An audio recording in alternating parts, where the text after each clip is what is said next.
De retour sur Europe 1 avec le docteur Jimmy Mohamed et notre invité, le professeur France Roblot. Elle est chef du service infectiologie au CHU de Poitiers. On parle de l'antibiorésistance aujourd'hui. Alors, juste professeur, on va repréciser quand même. Quand on parle d'antibiorésistance, c'est pas un patient qui devient résistant à un antibiotique, c'est la bactérie elle-même. Enfin, c'est qui est résistant en fait? Effectivement, ce n'est pas du tout les patients qui résistent, ce sont les bactéries. Parce que les bactéries sont des organismes vivants et donc par définition, dès que vous leur mettez quelque chose pour les combattre, elles s'adaptent et elles trouvent des moyens pour résister à l'antibiotique que vous avez mis pour essayer de les détruire. Et ça, le patient lui-même, il peut rien faire. Hein. Absolument rien. Jimmy? Et dans l'optique de moins utiliser les antibiotiques, on a ce qu'on appelle les tests diagnostiques de gorge Tests rapides qui permettent de détecter si une angine est bactérienne ou virale. Est-ce que la solution ne vient pas d'augmenter son utilisation? Ah mais ça, c'est tout ce qu'on aimerait. Les médecins généralistes nous disent souvent que c'est un peu trop long.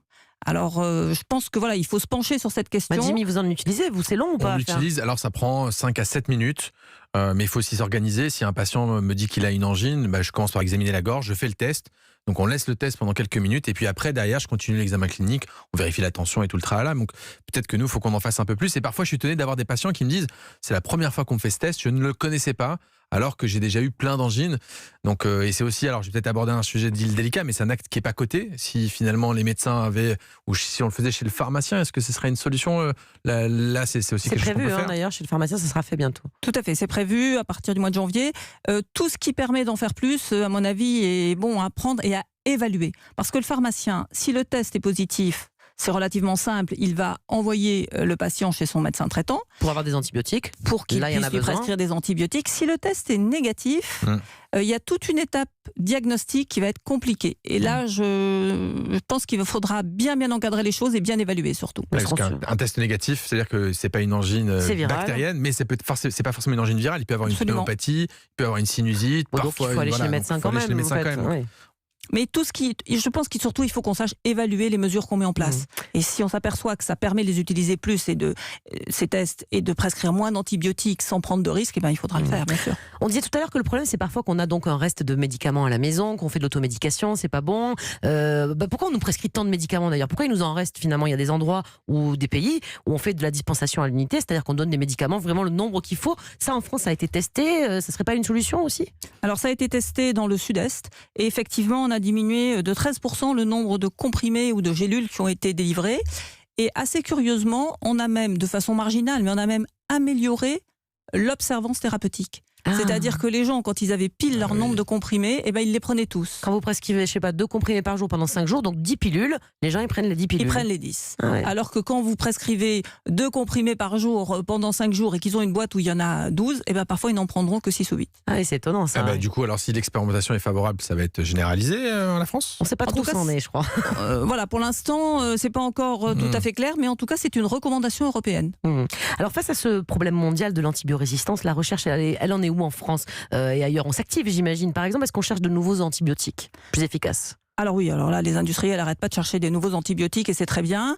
Depuis 2015, on a de nouveau certaines nouvelles molécules qui apparaissent et surtout ce qui est intéressant, c'est qu'on a là actuellement des molécules avec un nouveau mécanisme d'action. C'est-à-dire des nouveaux antibiotiques qui utiliseront vraiment un mode d'action complètement différent des précédents, ce qui fait qu'on a...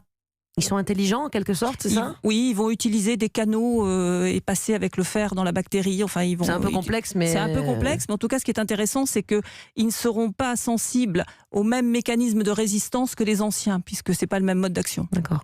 Et il y a d'autres pistes, je sais, pour cette lutte contre l'antibiorésistance, et notamment, on s'intéresse de plus en plus aux phages, la phagothérapie pour lutter contre les résistances. Expliquez-nous, c'est quoi? Alors, les phages, ce sont des virus qui sont capables de détruire des bactéries au site de l'infection. Mais ce sont des virus spécifiques d'une bactérie. Donc déjà, on ne sait pas en fabriquer vis-à-vis de toutes les bactéries.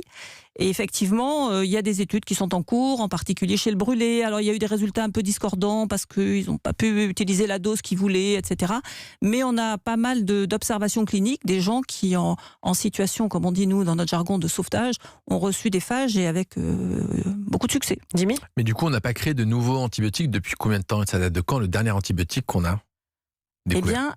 pas si longtemps que ça, c'était 2015. Ah oui, quand Ah, même. oui, ok, je pensais que c'était beaucoup plus Moi loin. aussi. Oui, mais parce qu'on a eu tout un creux avant. Vous m'auriez posé la question en 2014, je vous aurais dit, ça fait 10 ans qu'on n'a pas eu une nouvelle D'accord. molécule. D'accord. Donc il y en a quand même, la recherche est active. Juste, je reviens sur ces phages. Vous avez dit c'est des virus qui détruisent des bactéries, mais je crois que ça existe depuis des millénaires, cette histoire de phages. Ça Et existe pourquoi on y depuis revient là on l'avait Alors, oublié enfin... Ça existe depuis très longtemps. C'était surtout fabriqué dans les pays de l'Est où peut-être les process de fabrication n'étaient pas tout à fait aussi rigoureux que chez nous. Et puis on avait les antibiotiques. On a vécu un âge d'or.